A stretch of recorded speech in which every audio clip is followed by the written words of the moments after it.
नमस्कार, यूपी खबर देख रहे हैं आप। मैं हूं आपके साथ आदर्श। यूपी में जल्दी चुनाव होने हैं और सभी पार्टियों ने अपना चुनावी अभियान तेज कर दिया है। यूपी की सियासत में कहा जाता है कि लखनऊ का रास्ता पूर्वांचल से होकर जाता है। पूर्वांचल का ही एक जिला महाराजगंज, जहां सभी पार्टियां जोर लगा रही हैं।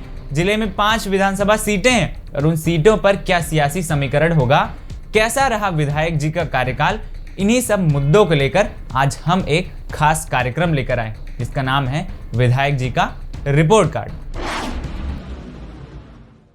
सबसे पहले बात करेंगे हम इस विधानसभा क्षेत्र के वर्तमान विधायक की। सिसवा विधानसभा क्षेत्र में वर्तमान में बीजेपी से प्रेम सागर पटेल विधायक हैं। विधायक प्रेम सागर पटेल ने 2017 में बीजेपी के टिकट पर चुनाव लड़ा था और उन्हें करीब 1,25,000 वोट मिले थे। प्रेम सागर पटेल ने अपने करीबी प्रतिद्वंदी सपा के शिवेंद्र सिंह को 70,000 वोटों से हराया था। विधानसभा चुनाव में प्रेम सागर पटेल ने सिसवा विधानसभा क्षेत्र की जनता से विकास के नाम पर कई वादे भी किए और दावे किए और इनके दम पर वोट मांगे। जनता ने प्रेम सागर पटेल को भारी वोटों से जीत भी दिलाई। 2017 के आंकड़ों की बात करें तो सिसवा विधानसभा क्षेत्र में 3,68,607 वोटर्स हैं, लेकिन ये क्षेत्र आज भी विकास की राह देख रहा है। जिले की समस्याओं की बात करें तो यहाँ समस्याओं का अंबार लगा हुआ। शिक्षा व्यवस्था तो छोड़िए, जिले में शहरी क्षेत्रों के साथ ग्रामीण क्षेत्रों में सड़कों का हाल बेहाल है। क्षेत्र में विकास की बयार बहाने का दावा कर सत्ता में आने वाले विधायक प्रेम सागर पटेल ने कुछ भी नहीं किया है। कुछ खास ना एग्रीकल्चर यूनिवर्सिटी बनवाई और ना ही छात्रों के लिए कोई कॉलेज। आज भी गांव की सड़कें मुख्य मार्गों से नहीं जुड़ी हैं। कोरोना महामारी के दौरान क्षेत्र की किसी ने कोई भी सुध नहीं ली। ना अस्पतालों में सही व्यवस्था हुई, ना ही वैक्सीनेशन की। पिछले 20 वर्षों से सिसवा विधानसभा में जनसेवक के रूप में कार्य करने के लिए संघर्षरत हूँ। हमारी पार्टी की प्राथमिकता जनमानस के हितों का चिंतन करते हुए जो आज सिसवा विधानसभा की आवश्यकता है, सर्वप्रथम यहाँ बस डिपो का संस्थापन, जो नेपाल की सीमा से जुड़ा हुआ क्षेत्र है, यहाँ बस डिपो का संस्थापन था, जिसको हटा दिया गया सरकार में। जो बाढ़ से प्रभावित क्षेत्र रहा है, जहाँ कम से कम जो है 50 गांव आच्छादित होते हैं, वहाँ कम से कम ऐसे बंदे का निर्माण किया जाए जिससे बाढ़ से बचाव हो, फसलों का बचाव हो। और ख़ास तौर पर सोगी बरवा पर क्षेत्र को मुख्य मार्ग से जोड़ करके पिकनिक स्पॉट के रूप में विकसित करना। गरौरा चीनी मिल, जहाँ किसान बर्बादी की स्थिति में कगार पर है कि उसका भुगतान भी नहीं हुआ और मिल भी नहीं चल रहा है, उसकी जांच करा करके भुगतान को पूर्ण करना और उस मिल को पुनः संस्थापित कराने की कार्य योजना हमारी सरकार में अवश्य बनेगी। और साथ ही सिसवा नगर, जो वहाँ की सैकड़ों वर्ष पुरानी बाजार है और वहाँ की गरम है, उसको तहसील के रूप में संस्थापित करते हुए वहाँ की मंडी का संस्थापन कराना। और सिसवा विधानसभा का जो मुख्य ग्राम सभा है ठूठीबारी, जो भारत का आखिरी गांव है और नेपाल का शुभारंभ होता प्रवेश करते हैं, कम से कम टाउन एरिया के रूप में उसको विकसित करना, आदर्श टाउन एरिया के रूप में।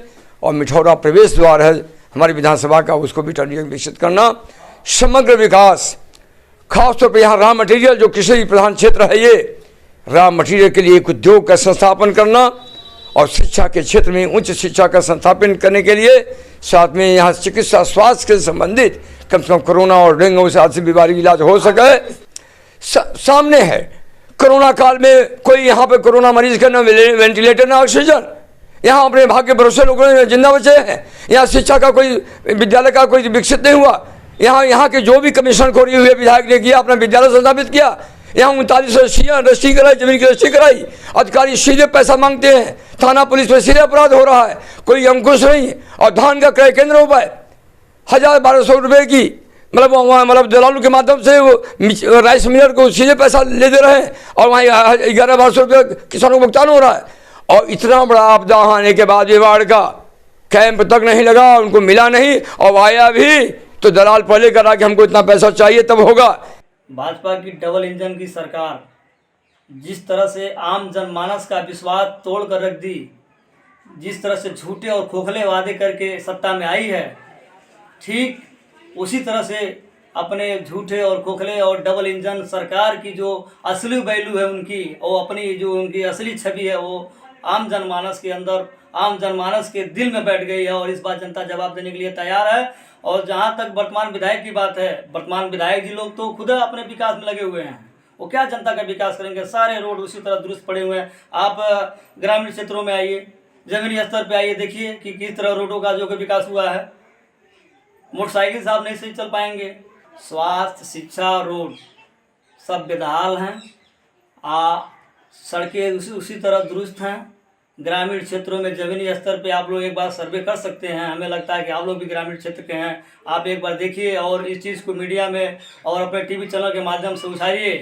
कहीं ग्रामीण क्षेत्रों में बीजेपी का विकास नहीं दिख रहा है, और दिख रहा है तो सिर्फ उनके विधायकों के पास, उनके बड़े नेताओं के पास और उनके कार्यकर्ताओं के पास। इस विधानसभा का निचलौल क्षेत्र में नारायणी व गंडक नदी के किनारे रहने वाली जनता को काफी परेशानी झेलनी पड़ती। सोग बिरवा गांव के लोग बरसात के मौसम बीत जाने के बाद भी आज गांव वाले नाव से आते हैं। नेपाल और बिहार के छोर पर बसा सोहगी बरवा गांव सड़क, शिक्षा, व्यवस्था, बिजली विकास से वंचित रह गया। यहाँ हर साल बाढ़ आती है, हर साल लोग बेघर हो जाते हैं, लेकिन सरकार, विधायक, स्थानीय प्रशासन कोई ठोस इंतजाम नहीं कर पाती। माननीय जी की ओर से नहीं किया जाता है कोई ठोस इंतजाम, विकास रह गया है कोसों दूर। जितनी भी गांव की सड़कें हैं जो मेन से जुड़ी हुई हैं, एक भी जुड़ा नहीं है। बरसात में बहुत दिक्कत होती है और सरकारी हॉस्पिटल का भी बुरा हाल है, बढ़िया से इलाज नहीं हो पाता है, जाने पे वहाँ डॉक्टर नहीं रहते हैं। और विधायक जी जब से चुनाव लड़कर गए हैं, हम जानते हैं ये शायद एक आधी 2 गांव में गए होंगे, बाकी किसी गांव में सिसवा विधानसभा में नहीं गए। हम इनके कार्यकाल से संतुष्ट नहीं हैं। हमको वो विधायक चाहिए जो अच्छा हो, हमारे सिसवा विधानसभा को चमकाए, काम करे, वो विधायक चाहिए हमको। कि हमारे यहाँ स्थिति रोड का बहुत खराब है। वो कच्चा रोड है, छितौना वाले रोड से आगे बढ़ते हैं तो वो परेशान होते हैं। विधायक जी का कार्यकाल किस नज़रिए से आप देख रहे हैं? हम उनको तो देख नहीं पाते हैं कि कब आते हैं कब जाते हैं। उनके काम से आप कितना संतुष्ट हैं? काम उनका तो कोई नहीं हमारे यहाँ हुआ। 4 साल के अंदर में कोई काम इधर नहीं किए हैं। शिक्षा, स्वास्थ्य अभी न शिक्षा दिए हैं, न कोई स्वास्थ्य दिए हैं, न गाँव में घूम के देखते हैं किसका घर कैसा है कैसा नहीं है, कैसा सड़क है, वो भी नहीं आते हैं देखने के लिए। न कोई किसान से कोई बात पूछते हैं। के लिए बाबू जौन तू कहता है को विकास नहीं करे, गांव में पूछे नहीं खाए आयल कि कौन काम होई कौन पुलिया बनी कि नहीं बनी, कोनो बात नहीं पूछे आयल बना ना 73 आयल के पूछबो नहीं कहना कि खेती बाड़ी द्वार में कुछ चाहे कि नहीं चाहे, इहो कुछ नहीं कहना। विधायक आपके कौन है? प्रेम सागर पटेल। अभी यहाँ पर बाढ़ आई थी कुछ दिनों पहले। हाँ, विधायक जी का उसमें क्या योगदान था? ये को पैसा का सहयोग नहीं किए। हमको नज़र से उनको बुरा लग रहा है। उनकी लायक विधायक नहीं चाहिए हम लोग की, मतलब उनसे सब में विधायक हमारे गांव में रहे कि काम करबा नहीं करे, खाली वोट ले के मतलब बा। ये को पैसा का संतुष्ट नहीं है। क्या क्यों? यहाँ से हम लोग निचलौल जाने में वो भी रास्ता सही नहीं है और ठूठीबारी जाने में सही नहीं है और धमौर मटरा में जाने का हम लोग का रास्ता नहीं है और रास्ता का हम लोगों का बहुत दिक्कत है। उनसे आप कितना संतुष्ट हैं? एक को पैसा नहीं, हमको विधायक को चाहिए कि गांव में काम करे, गांव में सुकून रहे, गांव के काम करी चाहिए। क्षेत्रवासियों की माने तो जीत के बाद विधायक जी ने जनता से दूरी बना ली और सारे दावे वादे धरे के धरे रह गए। अब बात करें आने वाले विधानसभा चुनावों की, तो अब विधायक प्रेम सागर पटेल से सिसवा विधानसभा क्षेत्र की जनता का विश्वास लगभग उठ चुका है। हालांकि विधायक जी अब भी विकास के दावे कर रहे हैं। वही समाजवादी पार्टी और कांग्रेस नेताओं का कहना है कि यहाँ विकास तो हुआ है, लेकिन सिसवा विधानसभा का नहीं बल्कि विधायक जी का। 2022 में आगामी चुनाव है और सभी पार्टियां ने अपना चुनावी तेज कर दिया। वहीं भारतीय जनता पार्टी विकास के मुद्दे पे चुनाव लड़ने जा रही है और सत्ता में आने की विश्वास जता रही है। वहीं समाजवादी पार्टी के राष्ट्रीय अध्यक्ष अखिलेश यादव के रैली में भीड़ को देखते हुए समाजवादी पार्टी के नेता व कार्यकर्ता भी सत्ता में आने की हामी भर रहा है। अब देखना यह है कि सत्ता में आता कौन है। और यूपी के सियासत में कहा जाता है कि विधानसभा का रास्ता पूर्वांचल से होकर जाता है और पूर्वांचल का ही एक जिला है महाराजगंज और महाराजगंज जिले में 5 विधानसभा हैं और आप देख रहे हैं सिसवा विधानसभा का विधायक जी का ग्राउंड रिपोर्ट।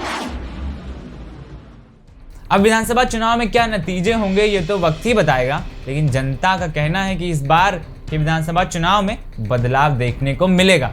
और जनता का एक एक मतदान क्षेत्र के विकास को और उन्नति पर होगा। फिलहाल आज की इस खबर में इतना ही। बाकी खबरों के लिए बने रहें द यूपी खबर के साथ। नमस्कार।